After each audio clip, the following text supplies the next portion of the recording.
نحمده ونصلي ونسلم على رسوله الكريم أما بعد فأعوذ بالله من الشيطان الرجيم بسم الله الرحمن الرحيم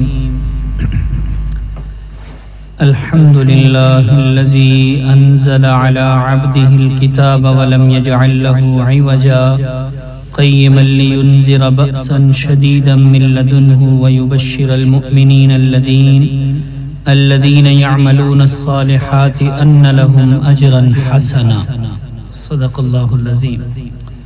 یہ 15واں پارہ سورۃ الکہف، سورۃ الکہف مکیہ،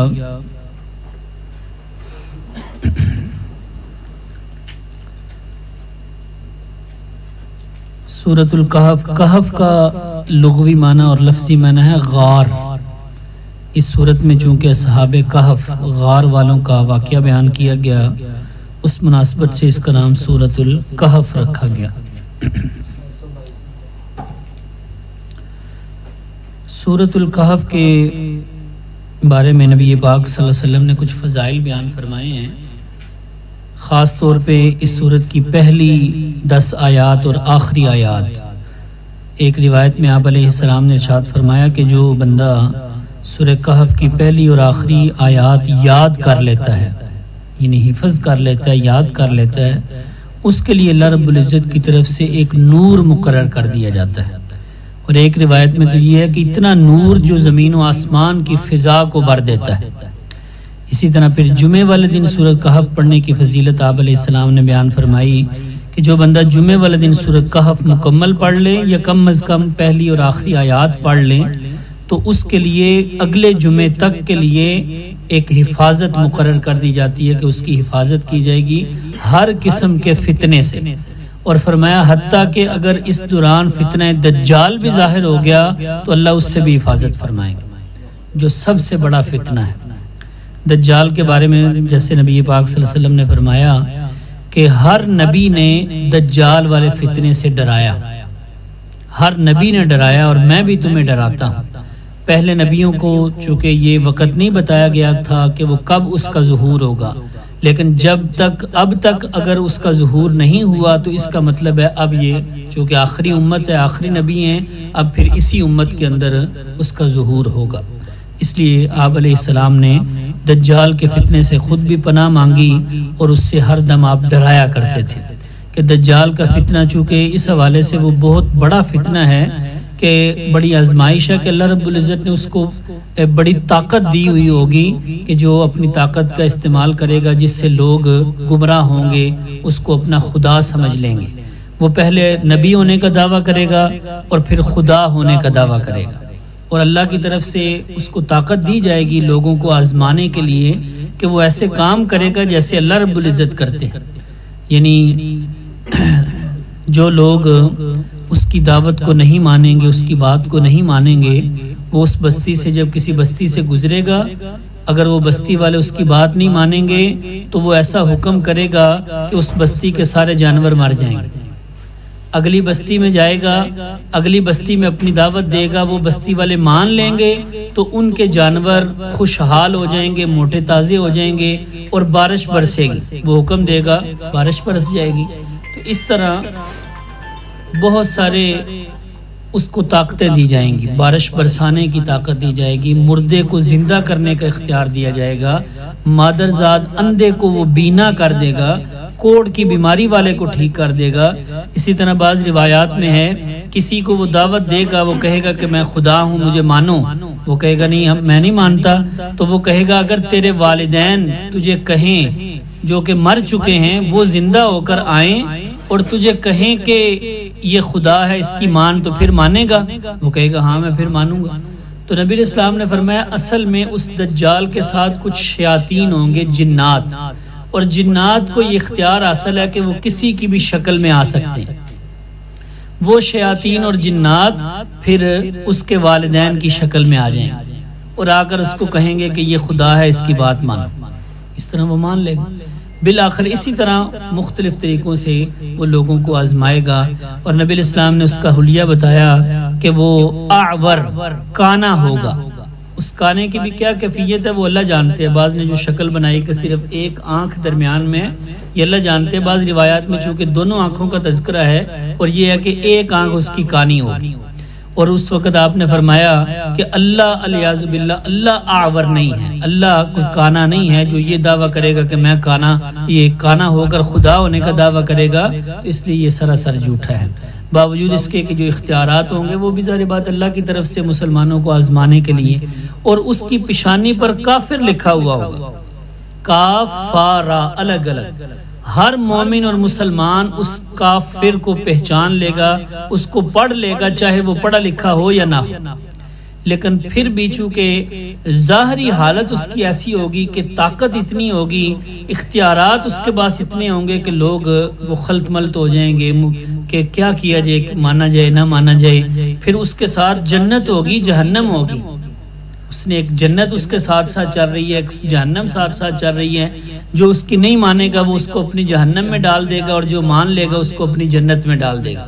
اور نبی علیہ السلام نے فرمایا حقیقت میں جو اس کی جنت ہے وہ حقیقت میں جہنم ہے، اور جو اس کی جہنم ہے حقیقت میں وہ جنت ہے.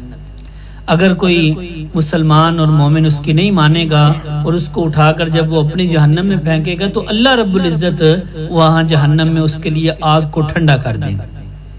اس لیے آپ علیہ السلام نے فرمایا کہ دجال کے فتنے سے پناہ مانگی جائے.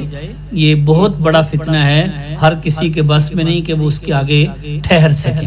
بعض روایت میں یہ ہے کہ ایک مومن کہے گا کہ بھی تیری پیشانی میں تو کافر لکھا ہوا ہے، تو کانا ہے، تو کیسے خدا ہو سکتا ہے. وہ اس کو 2 ٹکڑے کرے گا، اسی بندے کو 2 ٹکڑے کر کے پھر زندہ کرے گا.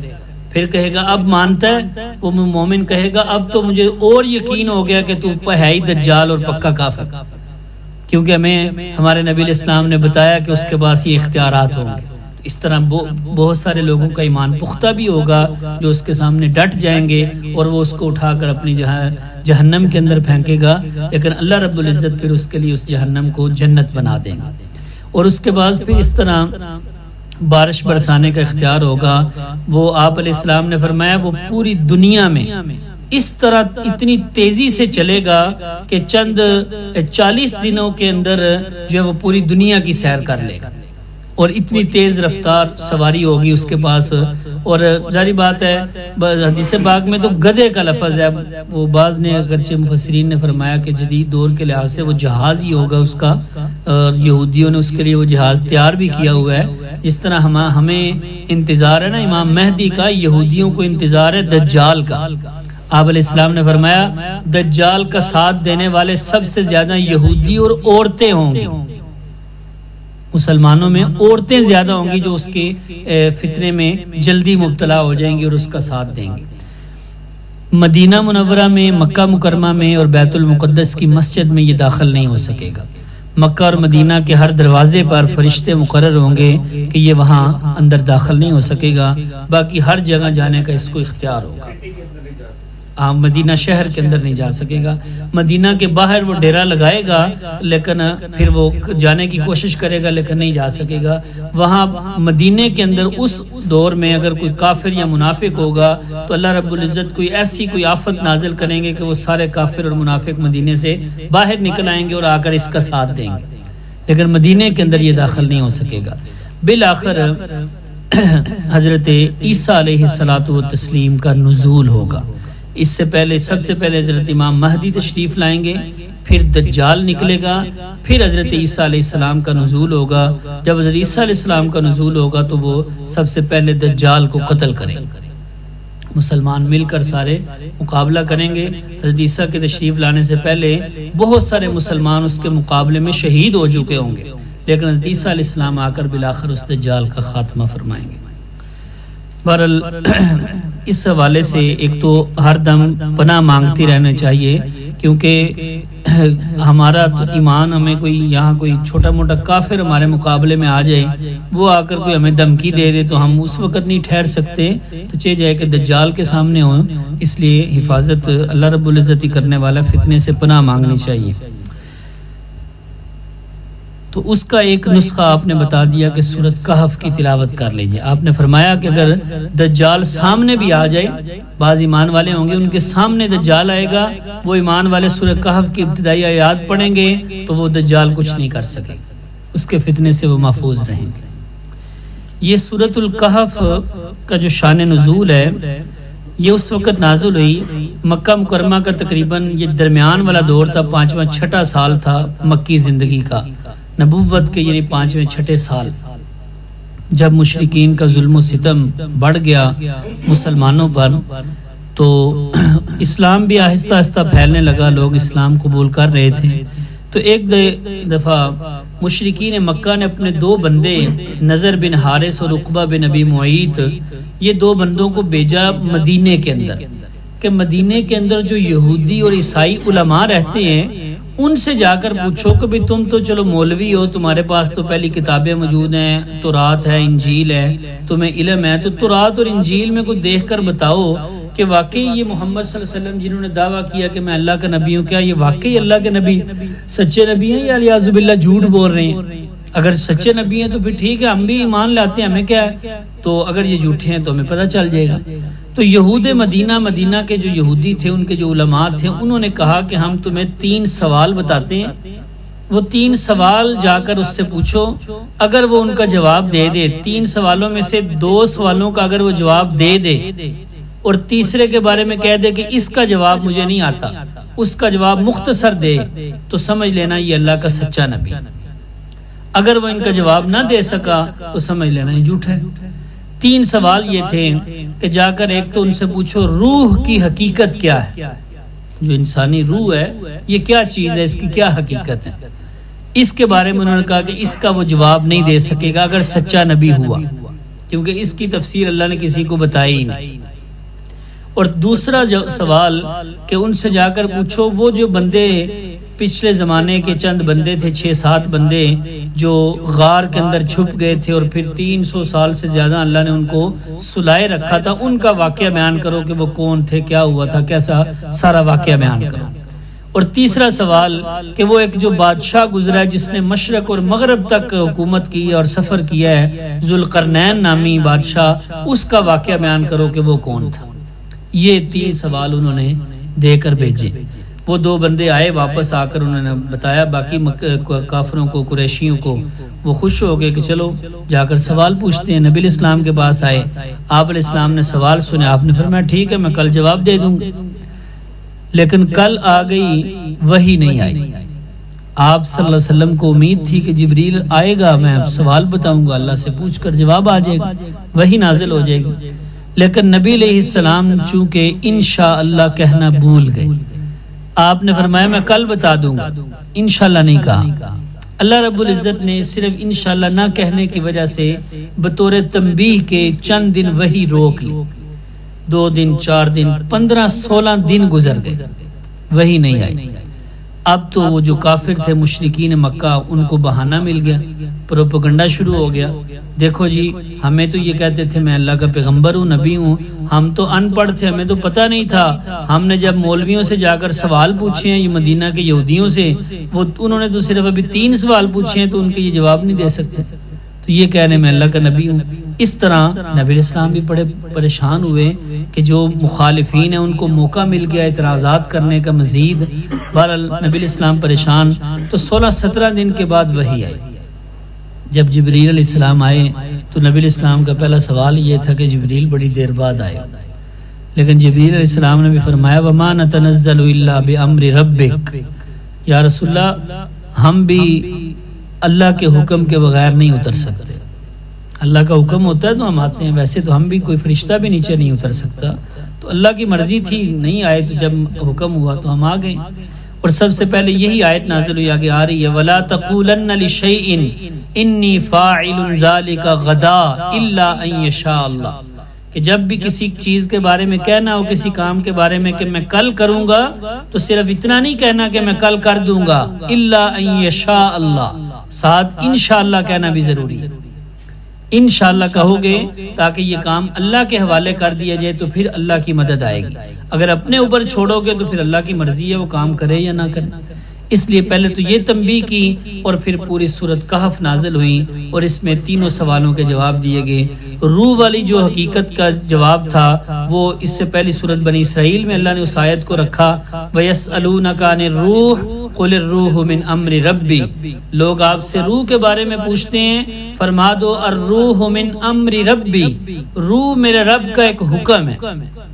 وما اوتیتم من العلم الا قلیلا، روح کے بارے میں تمہیں کوئی علم نہیں دیا گیا مگر تھوڑا سا، بس اتنا علم ہے کہ کوئی روح ہے جو انسان کے بدن میں آتی ہے تو انسان زندہ ہو جاتا ہے، نکلتی ہے تو انسان مر جاتا ہے، بس اس کی کیا حقیقت ہے یہ اللہ ہی جانتا ہے، اس کی تفصیل نہیں بتائی۔ باقی دونوں اصحاب کہف کا وہ پورا واقعہ بیان کر دیا اور ذوالقرنین کا بھی پورا واقعہ بیان کر دیا صورت میں، اور ان کے سارے سوالوں کا یہ جواب ان کو مل گیا۔ اس مناسبت سے پھر اس میں اصحاب کہف کا واقعہ بیان کیا گیا، اور پھر جو زمانہ تھا نبی علیہ السلام کا، مکہ کا زمانہ، اس میں آپ کو یہ واقعہ بیان کر کے اصحاب کہف کا آپ کو یہ اس طرف بھی اشارہ دیا گیا کہ جہاں رہنا مشکل ہو وہاں کے رہنے والے لوگ اگر آپ کو دین پر عمل نہیں کرنے دے رہے تو اس میں پھر یہ آپ کو اختیار ہے کہ وہ جگہ چھوڑ کر آپ ہجرت کر کے چلے جائیں۔ جیسے اصحاب کہف نے وہ اپنا علاقہ چھوڑ کر وہ ایک غار کی طرف چلے گئے، تو اس لیے آپ کو بھی اختیار، اگر مکہ کے لوگ آپ پہ ظلم کرتے ہیں تو آپ بھی اجازت دیں صحابہ کرام کو ہجرت کر کے چلا جائیں۔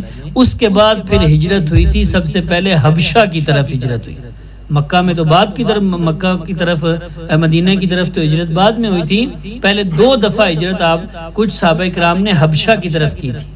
حبشہ کے رہنے والے، وہاں اگرچہ عیسائی بادشاہ تھا لیکن اس نے پھر بھی مسلمانوں کو اپنے پاس ٹھہرایا، اکرام کیا، عزت کی، بعد میں وہ بھی مسلمان ہو گیا۔ نجاشی جس کا نام تھا، جس کا نبی علیہ السلام نے غائبانہ نماز جنازہ پڑھایا تھا، اور غائبانہ اس حوالے سے تھا کہ وہ وہاں تھا لیکن نبی علیہ السلام فرماتے ہیں اللہ نے میرے سامنے اس کی میت کر دی، تو اب بھی پھر وہ غائبانہ نہ رہا، کیونکہ وہاں جہاں وہ فوت ہوا تھا وہاں کوئی جنازہ پڑھنے والا نہیں تھا، وہ اکیلا ہی مسلمان تھا، اس لیے وہاں نبی علیہ السلام نے اس کا جنازہ پڑھایا۔ تو وہاں نجاشی بادشاہ کے پاس مسلمان ٹھہرے جب حبشہ کی طرف ہجرت کر کے گئے، تو اصحاب کہف کا واقعہ بیان کر کے اس طرف بھی اشارہ دیا کہ اگر اللہ کے لیے نکلو گے تو پھر اللہ مدد کرے گا۔ یُحَیِّئْ لَکُم مِّنْ أَمْرِکُم مِّرْفَقًا، کہ تمہارے لیے تمہارے راستے وہ کھول دے گا۔ یہ شروع میں بطور تمہید کے چند آیات ہیں، اس کے بعد واقعہ شروع ہوتا ہے۔ فرمایا الحمدللہ الذی انزل علی عبدہ الکتاب، ساری تعریفیں اس اللہ کے لیے جس نے اپنے بندے پر کتاب نازل کی، ولم یجعل لہ عوجا، اور اس کتاب میں کسی لفظ کو اللہ نے کوئی ٹیڑھا نہیں بنایا، اللہ الفاظ کے اعتبار سے، معانی کے اعتبار سے، فصاحت اور بلاغت کے اعتبار سے، ہر حوالے سے یہ قرآن کجی سے پاک ہے، ٹیڑھے پن سے وہ پاک ہے۔ قیمن، یہ بالکل سیدھی بات ہے۔ قیم ایک معنی ہوتا ہے اس کا مستقیم سیدھا، اور ایک اس کا معنی قیم کہتے ہیں نگران کو، کہ یہ نگرانی کرنے والی کتاب ہے، حفاظت کرنے والی۔ اس کا مقصد کیا ہے؟ یہ قرآن ہم نے کیوں نازل کیا؟ اللہ فرماتے ہیں لِيُنذِرَ بَأْسًا شَدِيدًا، تاکہ اللہ ڈرائے، بأسًا شدیدًا سخت عذاب سے، مِن لَدُنْهُ اپنی طرف سے، وَيُبَشِّرَ الْمُؤْمِنِينَ اور خوشخبری دے ایمان والوں کو، الَّذِينَ يَعْمَلُونَ الصَّالِحَاتِ جو عمل کرتے ہیں نیک، أَنَّ لَهُمْ أَجْرًا حَسَنًا کہ بے شک ان کے لیے اجر ہے بہت اچھا۔ کہ 2 ہی مقصد ہیں، نبی علیہ السلام کی بھی 2 ہی صفتیں بیان کی گئیں، بشیر اور نذیر۔ یہاں قرآن کی بھی یہ 2 صفتیں بیان کی گئیں کہ قرآن ڈرانے کے لیے اور خوشخبری دینے کے لیے، ماننے والوں کو خوشخبری دینے کے لیے اور نہ ماننے والوں کو ڈرانے کے لیے آیا۔ ماکثین فیہ ابدا، رہیں گے وہ اس میں ہمیشہ، جو برے عمل کریں گے ان کو برا بدلہ ملے گا تو وہ پھر ہمیشہ جہنم میں رہیں گے، اور جو اچھے بدلے والے ہیں وہ پھر ہمیشہ جنت میں رہیں گے۔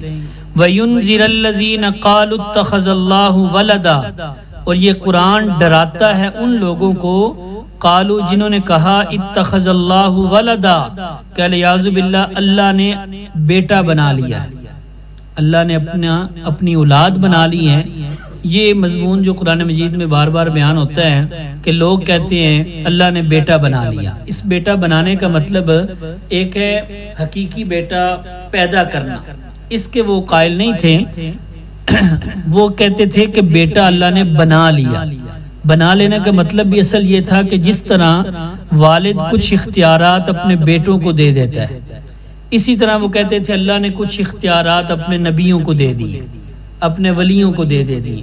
وقالت الیہود عزیر ابن اللہ، یہودی کہتے تھے حضرت عزیر اللہ کے بیٹے ہیں، حضرت عیسائی کہتے تھے حضرت عیسیٰ علیہ السلام اللہ کے بیٹے ہیں، مشرکین مکہ اور قریشی کہتے تھے فرشتے اللہ کی بیٹی ہیں الیاذ باللہ. اللہ رب العزت نے فرمایا خبردار یہ بہت بڑی بات کہہ رہے ہو تم. قل هو اللہ احد اللہ الصمد لم یلد ولم یولد ولم یکن له کفوا احد. وہ اکیلا ہے، یکتا ہے، اس کی کوئی اولاد نہیں، نہ اس نے کسی کو جنا نہ وہ کسی سے جنا گیا، اس کا کوئی ہمسر اور برابر نہیں. یہ بات کہنا کہ اللہ نے اولاد بنا لی، حقیقت میں وہ کہنا یہ چاہتے تھے کہ اللہ نے اپنے اختیارات کسی اور کو دے دیے، اپنے اختیارات اور خدائی میں کسی اور کو شریک کر لیا. اور اللہ فرماتے ہیں یہ بڑی باری بات ہے، اتنی باری بات ہے کہ تکاد السماوات یتفطرن منہ وتنشق الارض وتخر الجبال، کہ آسمان پھٹ جائے، زمین شق ہو جائے، پہاڑ ریزہ ریزہ ہو جائیں اس بات کی وجہ سے جو یہ کہہ رہے ہیں کہ اللہ نے الیاذ باللہ اپنا کسی کو نائب بنا لیا ہے. اللہ کا کوئی نائب نہیں، خدائی میں اللہ کا کوئی شریک نہیں. اس لیے یہاں فرمایا اللہ ڈراتا ہے ان لوگوں کو جنہوں نے کہا کہ اتخذ اللہ ولدا، اللہ نے اپنا نائب بنا لیا. ما لہم بہ من علم، نہیں ہے ان کے پاس کوئی علم، کوئی دلیل. جو یہ بات کہتے ہیں نا کہ اللہ نے اپنا بیٹا بنا لیا، ان کے پاس دلیل کوئی نہیں ہے. ولا لآبائہم، ان کے باپوں کے پاس بھی کوئی دلیل نہیں تھی اس کی. کبرت کلمتن، یہ بڑی باری بات ہے، بڑا جملہ کہہ رہے ہیں. تخرج من افواہہم، جو نکل رہا ہے ان کے منہوں سے. ان یقولون الا کذبا، نہیں وہ کہہ رہے مگر جھوٹ بول رہے ہیں کہ الیاذ باللہ اللہ نے کوئی بیٹا بنا لیا. اللہ کو بیٹا بنانے کی کوئی ضرورت نہیں ہے، اللہ کو اختیارات کسی اور کو سونپنے کی کوئی ضرورت نہیں. والد اپنے اختیارات کچھ جو بیٹوں کو دے دیتا ہے وہ تب دیتا ہے جب وہ خود اتنی ذمہ داریاں نہیں اٹھا سکتا. اب کہتا ہے چلو بیٹا ہو گیا، بڑا ہو گیا، وہ میرا کوئی ہاتھ بٹائے گا، وہ مجھے آرام ملے گا، سکون ملے گا. تو اللہ رب العزت کے لیے تو یہ چیزیں نہیں ہیں کہ الیاذ باللہ کوئی اللہ تھک جاتا ہے یا اللہ کے لیے کوئی مشکل ہو جاتی ہے، نہیں. فَلَعَلَّكَ بَاخِعٌ نَفْسَكَ عَلَىٰ آثَارِهِمْ، یہاں سے نبی الاسلام کو تسلی دی جا رہی ہے کہ اے پیغمبر صلی اللہ علیہ وسلم 5-6 سال کا عرصہ گزر چکا ہے، آپ نبی بنے ہوئے ہیں اور آپ لوگوں کو دعوت دے رہے ہیں، لیکن بہت سارے لوگ جو ہیں وہ آپ کی دعوت کو قبول نہیں کر رہے. آپ اس وجہ سے اتنے پریشان ہوتے، اتنے فکر مند ہوتے، ہر وقت آپ دعوت دیتے، ہر وقت کوئی بھی ملتا اس کو دعوت دیتے، نہ دن دیکھتے نہ رات دیکھتے، نہ کوئی بارش دیکھتے نہ کوئی آندھی اور طوفان دیکھتے، بس آپ کا یہی کام تھا. حتیٰ کہ اللہ رب العزت کو یہ کہنا پڑا کہ اے پیغمبر آپ اتنے فکر مند نہ ہوں. کیا آپ ان کے پیچھے اتنے فکر مند ہو کے اپنی جان دے بیٹھیں گے؟ اگر آپ اتنے پریشان ہوں گے، اتنے فکر مند ہوں گے تو آپ کی تو جان چلی جائے گی. لیکن یہ پتہ نہیں ایمان لائیں گے کہ نہیں لائیں گے. اس لیے فرمایا آپ کی ذمہ داری صرف پیغام پہنچانا ہے، بس. آپ پیغام پہنچا دیا، اب وہ مانے یا نہ مانے یہ ان کی سردرد ہے. مان جائیں گے فائدہ ہے ان کا، نہیں مانیں گے ان کا نقصان ہے. آپ کا کوئی نقصان نہیں ہوگا اگر وہ نہیں مانے. اللہ رب العزت تسلیاں دے رہے ہیں کہ آپ اپنی ذمہ داریاں پوری کر رہے ہیں. آپ اپنی ذمہ داریوں کو اتنا زیادہ پورا نہ کریں کہ کہیں آپ ان کے پیچھے لگ کے اپنی جان نہ دے بیٹھے. فَلَعَلَّكَ بَاخِعٌ نَفْسَكَ، شاید کہ آپ باخعن کا اصل معنی ہوتا ہے ہلاک کرنا، آپ ہلاک کر ڈالیں گے اپنے آپ کو. عَلَىٰ آثَارِهِمْ، ان کے پیچھے چل کر کے یہ جو ایمان نہیں لا رہے. اِلَّمْ يُؤْمِنُوا، اگر وہ ایمان نہیں لائیں گے. بِهَذَا الْحَدِيثِ، آپ کی باتوں پر. اسفا کا تعلق ہے شروع کے ساتھ کہ شاید کہ آپ افسوس کر کر کے اپنی جان دے بیٹھیں، آپ اتنے پریشان ہوتے. نبی الاسلام کی تشریف لے جانے کے بعد اس امت کے ہر فرد کے ذمے یہ کام ہے. کنتم خیر امت اخرجت للناس تأمرون بالمعروف وتنہون عن المنکر وتؤمنون باللہ، کہ تم بہترین امت ہو. تمہارا یہ ذمہ داری ہے کہ جو نبیوں والا کام تھا وہ تمہارے ذمہ. تم نے ہر ایک کی فکر کرنی ہے، جیسی فکر نبی علیہ السلام نے کی تھی کہ نیکی کا حکم دو، برائی سے منع کرو، اللہ پر ایمان لاؤ، خود بھی نیک عمل کرو اور دوسروں کو بھی دعوت اور تبلیغ دو۔ اب ہم دیکھیں کہ نبی علیہ السلام کتنی فکر کر رہے ہیں کہ اللہ رب العزت کو یہ کہنا پڑا کہ آپ تھوڑی فکر کریں، کہیں آپ اپنی جان نہ دے بیٹھے۔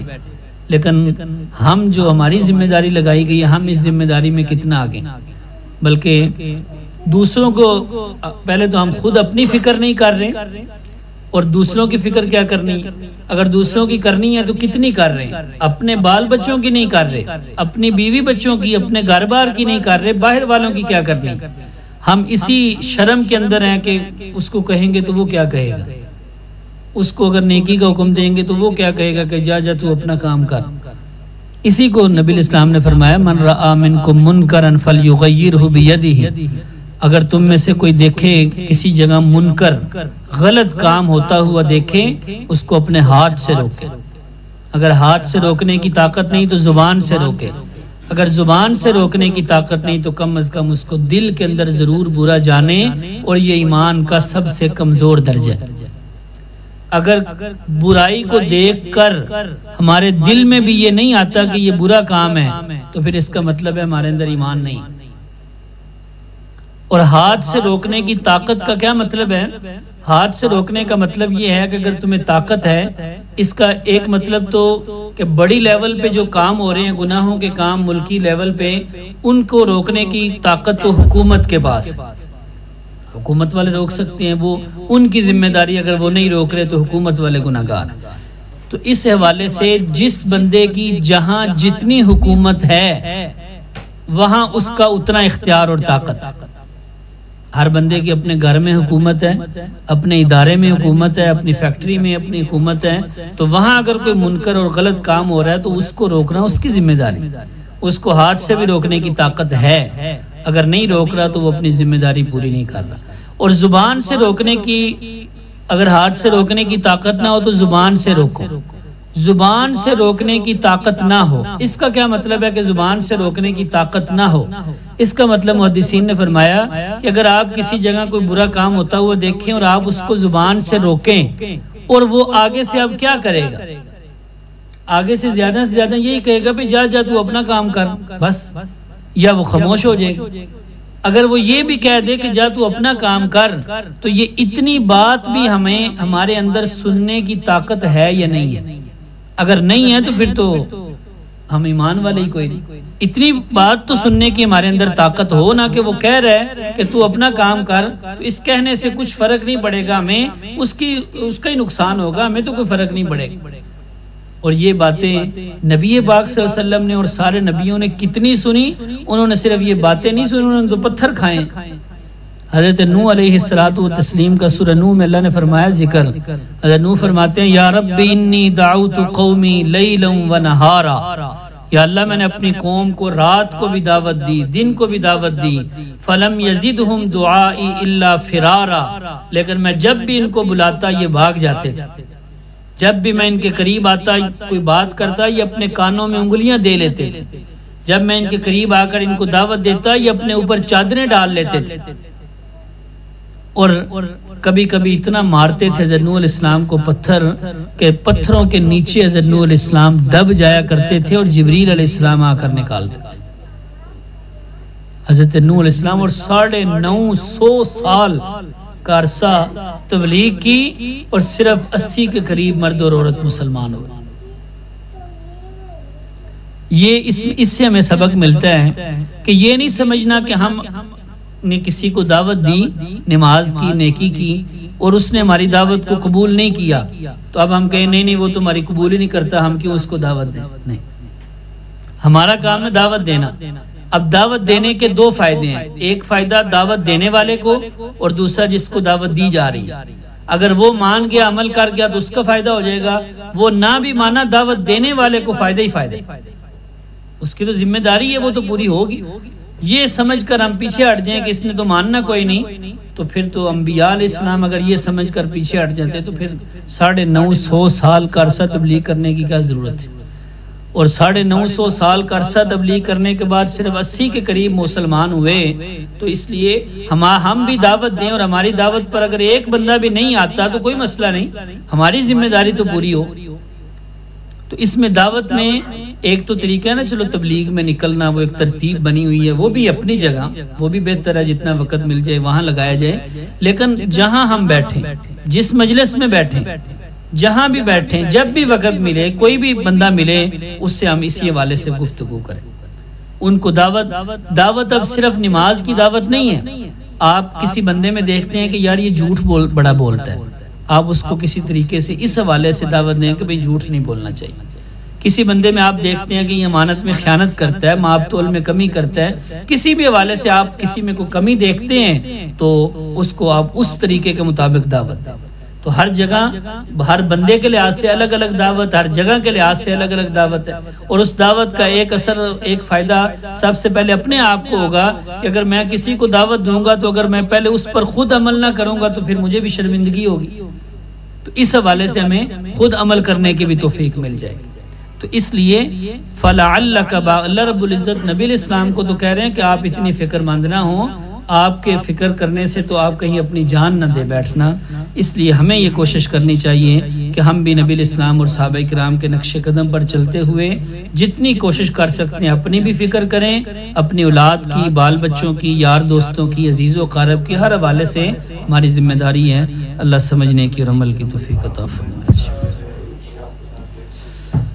الحمد للہ رب العالمین والعاقبۃ للمتقین والصلاة والسلام علی سید الرسل وخاتم الانبیاء والمرسلین یا ذا الجلال والاکرام یا راحم المساکین یا ارحم الراحمین یا قیوم برحمتک نستغیث اللہم صلی علی محمد وعلی آل محمد کما صلیت علی ابراہیم وعلی آل ابراہیم انک حمید مجید اللہم بارک علی محمد وعلی آل محمد کما بارکت علی ابراہیم وعلی آل ابراہیم انک حمید مجید۔ یا اللہ ہم سب کے صغیرہ کبیرہ گناہوں کو معاف فرما۔